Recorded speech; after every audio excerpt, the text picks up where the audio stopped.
एक दिन शाम का समय, प्रदोष का दिन, प्रदोष काल,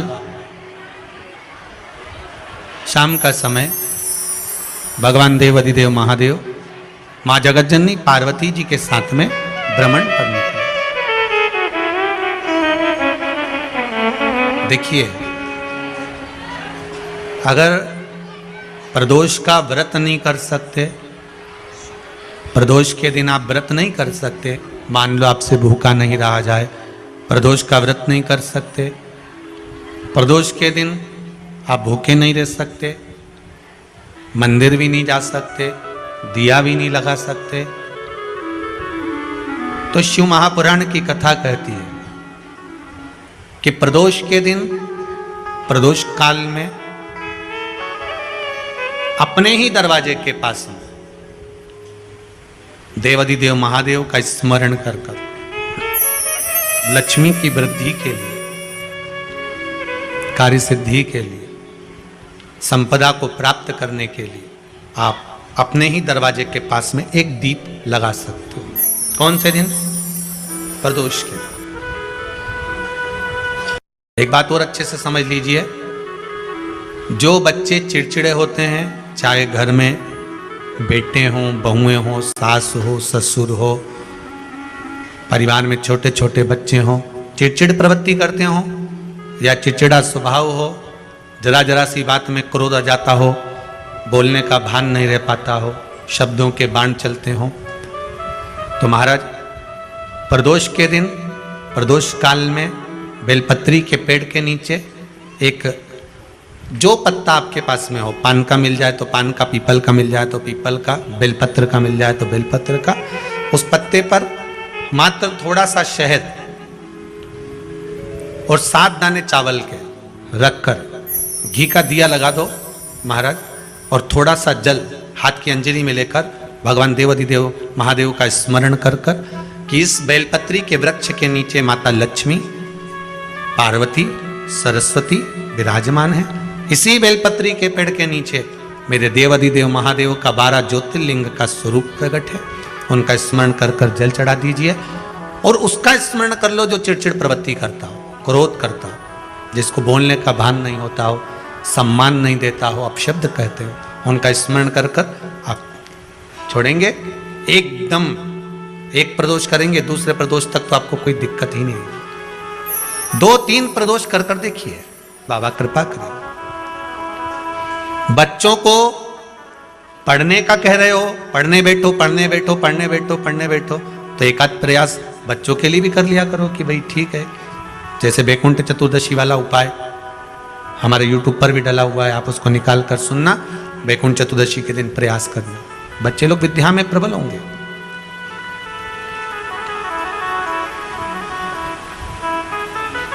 शिव उपासना का जो फल है वह 1000 गुना।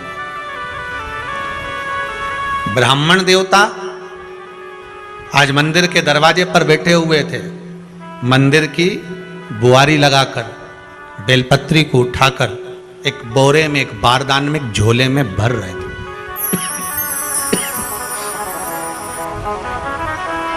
एक बारदान में, एक बोरे में, एक झोले में भर रहे हैं। पहले भी कथा में काज, फिर कहते हैं,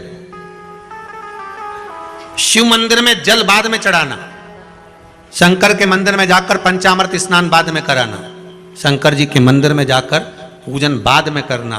पहले थाली एक और रखकर शिव मंदिर में झाड़ू, पोछा या जो बेलपत्री, निर्माल्य जो भी रखा हो, उतरा हुआ सामान, उसको भरकर कहीं एक और जहां मंदिर वाले रखते हो वहां ले जाकर रख दो, झाड़ू पोछा एक बार जरूर।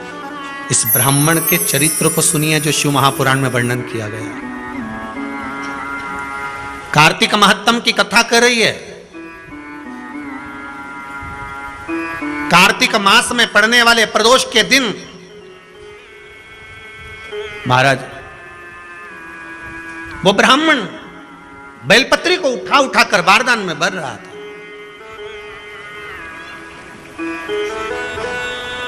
पूजन करने से पहले सबसे पहले सफाई का ध्यान रखो और एक विश्वास रखना, आप मंदिर की सफाई नहीं कर रहे हो, फिर निवेदन करूंगा आपको, आप मंदिर की झाड़ू नहीं लगा रहे हो, आप मंदिर की सफाई नहीं कर रहे हो, आप मंदिर में पोछा नहीं लगा रहे हो।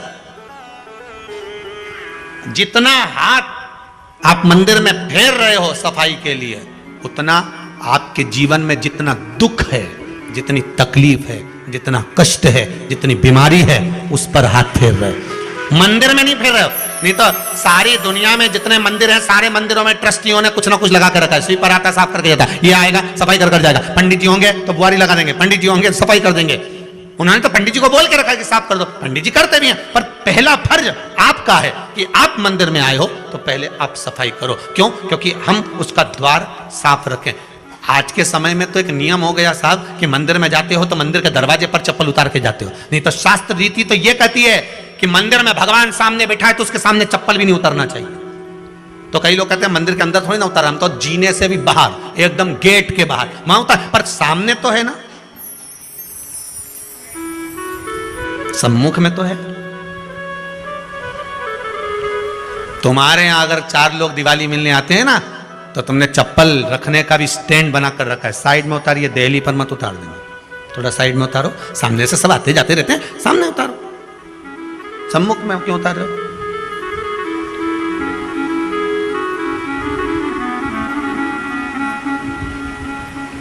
थोड़ा द्वार पे से दूर उतारिए।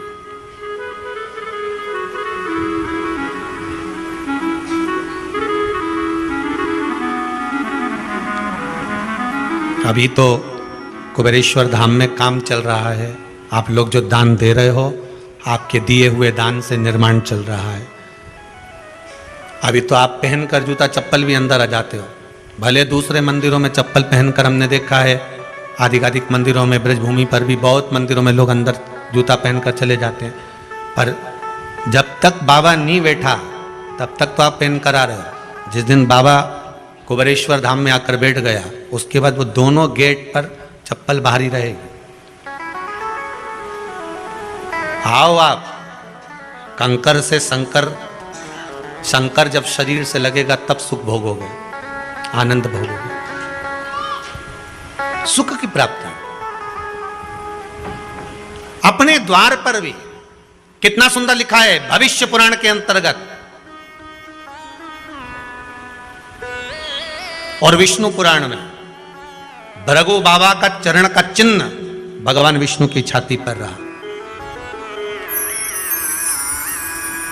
भगवान विष्णु की छाती पर भृगु बाबा के चरण का चिन्ह रहा।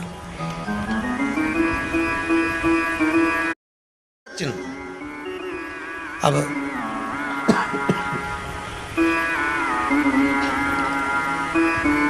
भविष्य पुराण में लिखा है कि अगर हम मंदिर के द्वार पर, घर के चौखट के एकदम सामने चप्पल उतार देते हैं, 7 बार दिन भर में से, कितनी बार?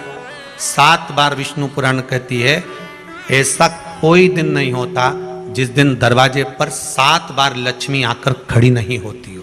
कल एक कथा कही थी आपको कि प्रत्येक मनुष्य के भाग्य में सुख लिखा है, केवल मंथन करना।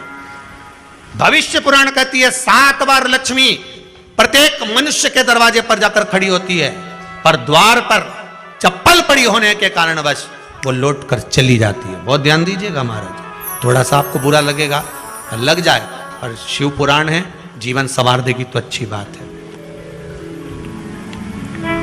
जीवन संवार दे तो अच्छी बात है। मंदिर के द्वार पर हम जब चप्पल छोड़ते हैं, जिस मंदिर की चौखट पर चप्पल छोड़ी है, आप जितनी देर आराधना में लगे रहते हैं उतनी देर तक आपकी चप्पल पर जितने लोग लांग कर जाते हैं, जितने लोग लांग कर प्रवेश करते हैं, उसका भी दुख आपके भाग्य में आता चले जाता है। ध्यान दीजिएगा जरा, चप्पल का भविष्य पुराण में पढ़िएगा कभी कि पादुका का महत्व क्या है, पादुका किस ओर उतारना चाहिए, पादुका को कहाँ रखना चाहिए, किस जगह पर बुआरी झाड़ू को रखना चाहिए, किस जगह पर चलनी को रखना चाहिए, सुई उस सुई को जिस हाल में सब बैठते हैं उस हाल में क्यों रखा जाता है? सुई तो इतनी सी है, पर जिस हाल में सब बैठते हैं उस हाल में ना तो झाड़ू रखते हैं, उस हाल में ना चलनी रखते हैं। भैया क्यों नहीं रखते? कारण क्या है? कि जिस हॉल में सब बैठकर बात करें, आवक जावक की बात हो, व्यापार की बात हो, लक्ष्मी की बात हो, प्रेम स्नेह की बात हो, आपस में बैठकर सब चर्चा कर रहे हो, अगर वहां छलनी होगी, झाड़ू होगी, तो बैठे बैठे बात करने में विवाद चालू हो जाएगा। 15-20 मिनट तुमने बहुत प्रेम की बात करी, अच्छे से बात करी, पति पत्नी बहुत प्रेम की बात कर रहे थे, मालूम पड़े बात करते करते से कब झगड़ा उत्पन्न हो जाए तो समझ में नहीं आया। हमारी बहू को क्या हो जाता है, बैठे बैठे बात करते करते झगड़ा कर देती है, जरा सी बात में झगड़ा चालू हो जाता है। कारण क्या है, जिस हॉल में तुम बैठ रहे हो, जिस कमरे में तुम बैठ रहे हो, जिस हॉल के अंदर सब बैठकर चर्चा करते, बात करते, चित्त करते, आपस में बैठकर सब लोग एक दूसरे के बातचीत करने बैठे हैं, आय व्यय देखने बैठे हैं, दुकान व्यापार की बात करने बैठे हैं, उस जगह पर भी झगड़े का क्रम कहां से आ गया, एक ना एक का मुंह क्यों फूल गया, कारण क्या था, कोई बात टेंशन क्यों आ रहा है, मतलब उस हॉल में या तो चलनी रखी है या झाड़ू रखी है, भले तुमने सोफे के नीचे फंसा दियो, भले तुमने पीछे फंसा दियो, पर पड़ी जरूर है, रखी जरूर है, कहीं ना कहीं पड़ी होगी। क्यों कहते हैं कि जिस हॉल में आप बैठ रहे हो, जहां पर आप संपदा की बात कर रहे हो, दौलत की बात कर रहे हो, व्यापार की बात कर रहे हो, व्यवसाय की बात कर रहे हो, उस हॉल में अगर कहीं कैलेंडर टंगा हो, कोई सामान ऐसा रखा हो, कोई पर्दा ऐसा लगा हो, कोई चीज ऐसी लगी हो, तो उसमें एक सुई उसमें रख दीजिए। क्यों कहते हैं, हमारे यहां दूल्हा भी जाता है ना, तो उसका जो साफा बनता है या जूता उसको पहनाते, उस तक में पिन टच करके भेज देते हैं। बोलो सही है कि गलत है? दूल्हा तोरण लगाने जा रहा है, दूल्हा तोरण देने जा रहा है, तो उसके जूते में भी पिन घुसेड़ कर भेजते हैं, पिन लगाकर भेजते हैं, उसके साफे में पिन लगाकर भेजते हैं। एक भले सुई नहीं लगाएंगे तो आल पिन लगाकर भेज देंगे। क्यों भेजते हैं, उसका कारण क्या है कि लक्ष्मी को लेने जा रहा है, संपदा लेने जा रहा है, और जिसको वो ब्याह करने जा रहा है उसका संबंध सुई और धागे के संबंध जैसा हमेशा सिला हुआ होना चाहिए, उधेड़ा ना जाए, कैंची जैसा कटा हुआ नहीं होना चाहिए। एक एक प्रमाण को जरा देखो तो। और दुनिया के लोग कहते हैं साहब हमारे यहाँ तो सुख नहीं है, शांति नहीं। शांति तुमने भंग करी, कोई दूसरा भंग करा। चप्पल उतार दी दरवाजे पर, मंदिर के द्वार पर। हम तो यहाँ तक कहेंगे पशुपति व्रत करने जा रहे हो, पशुपति व्रत को धारण करने जा रहे हो, एक सोमवार मत पहनो चप्पल, जब मंदिर जा रहे हो तब दिन भर पहनो, मंदिर जाओ मत पहनो। कोई जरूरी है कि मंदिर पहनने चप्पल पहनना जरूरी है?